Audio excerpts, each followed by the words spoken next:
friends, and welcome to another installment of the Unsettling series, where we take a look at seemingly, or maybe not so innocent games, and then explore their dark and disturbing secrets, stories, and theories. Today we'll be talking about Subnautica Below Zero, an indirect sequel to the original Subnautica, which continues the trend of scaring the crap out of you with deep, dark oceans. In this video, we'll be looking at 4 unsettling points or theories about this game you might not know even if you've played all the way through it. So sit back, grab some hot cocoa, and let's take this from the top.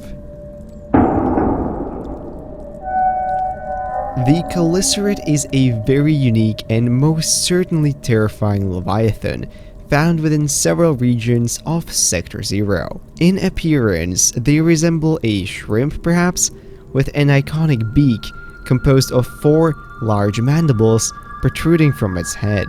These creatures are predatory in behavior, hunting whatever seems to come their way, including the player. Now, should you choose to venture out beyond the borders of the sector, you'll enter the so-called ecological dead zone.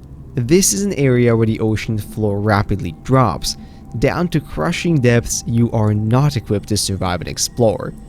Some things, however, are, like the Void Chelicerate, a large variant of the regular creature, with a body sickly pale in color and covered in what appear to be both barnacles and wounds. And while the creatures just by themselves are quite unsettling, it's the latter there that should really pique your interest. Where would these wounds come from? Chelicerates don't appear to be territorial in nature and don't attack each other as far as we know. It is therefore very likely that there is something massive out there in the void beside them that they get attacked and possibly devoured by. We know for a fact that ghost leviathans are indeed out there, and according to the first game, they seemingly never stop growing, so perhaps a gargantuan ghost? Or maybe something else. An often overlooked story is that of the Mercury II ship. A wreck of this sole trans-government's vessel can be found scattered between the purple vents, lily pads, and the tree spires after its very unfortunate crash landing on planet 4546b. Now, this ship can actually lead us to several rather unsettling revelations. First, based on the original Favreau board, the ship is likely more than 30 years old, which would put it more than 2 decades before Sunbeam from the first game.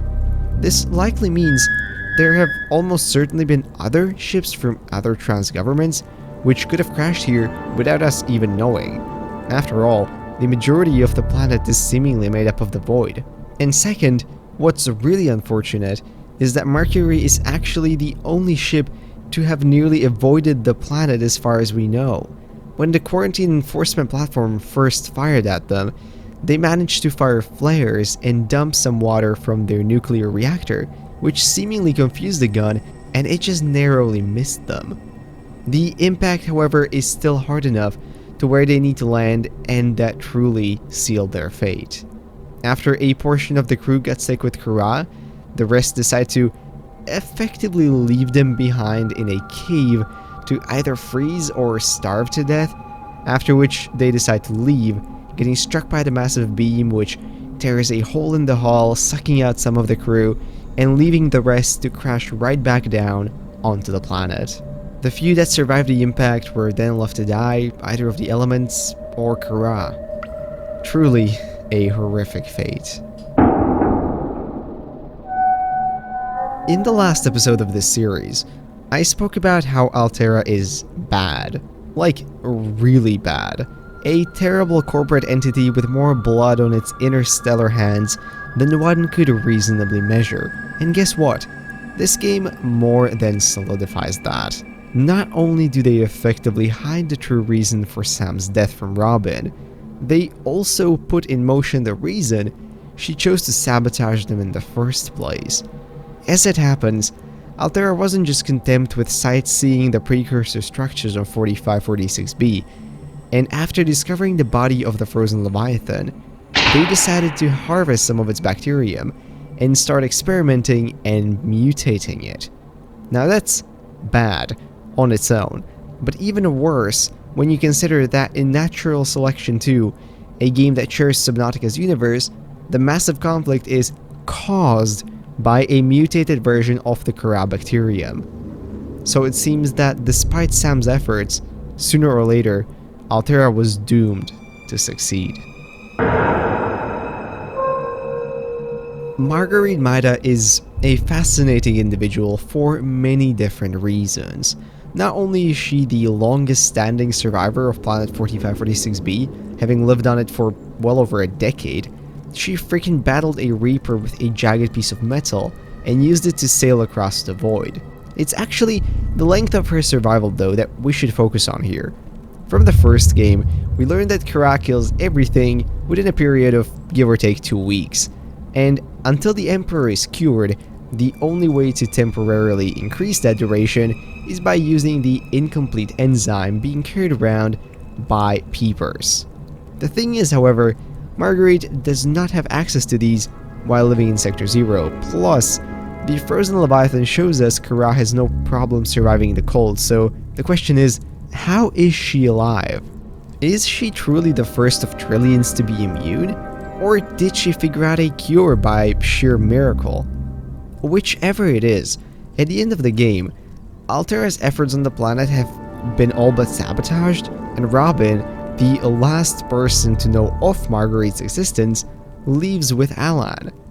Now, Marguerite is just trying to stay away from Alterra as much as possible, which means that the means of her survival will likely remain a mystery forever, possibly dooming many more lives by the time the events of Natural Selection take place. If she had only approached Alterra or worked with Sam for longer, well, who knows? Maybe a proper cure could have been developed and things could have been different. But anyways, that takes us to the end of the video, so I really hope you guys enjoyed, and if there are other terrifying facts about these games you'd like to share, please leave them down in the comments. I would very much like to read them. I also want to do a massive thank you for 200,000 subscribers. There is a proper special coming, it's just going to take a little while, so please be patient on that one, and there will also be a Q&A stream, so keep an eye out for the announcement. If you liked the video, maybe consider leaving a like, commenting, or subscribing. All of those would be very much appreciated. And with that, I'll wish you a beautiful rest of the day, and I'm gonna see you in whatever next video I make. Bye bye.